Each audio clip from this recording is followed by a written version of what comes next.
ذهبا في سبيل الله ما قبلہ اللہ منک حتی تؤمن بالقدر۔ آقا کریم صلی اللہ علیہ وسلم فرماتے ہیں کہ اگر تم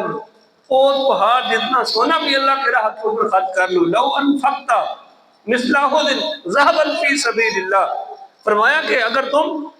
احد پہاڑ جتنا سونا بھی اللہ کے راہ کے اوپر خرچ کر لو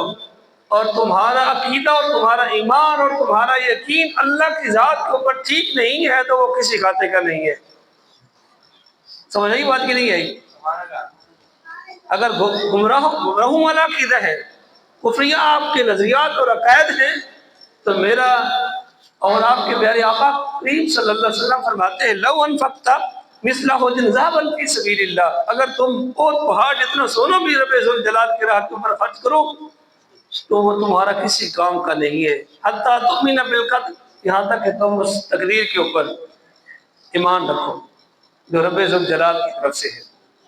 جو رب ذوالجلال نے تمہارے بارے میں لکھ دیا ہے۔ اگر انسان جو ہے وہ یہ عقیدہ نہیں رکھتا، تقدیر کے اوپر ایمان نہیں رکھتا اور یقین نہیں رکھتا، خیر و بھلائی کا جو ہے وہ نہیں رکھتا، تو پھر آقا کریم فرماتے ہیں وَلَوْ مُتَّ عَلَى غَيْرِ هَذَا لَدَخَلْتُ النَّارِ، فرمایا کہ پھر اس کا ٹھکانہ جہنم ہے۔ اس لیے سب سے پہلے جو بنیادی چیز ہے وہ ہمارے عقائد ہیں، اسلامی نظریات ہیں۔ میں نے جو خطبہ کے شروع میں کہا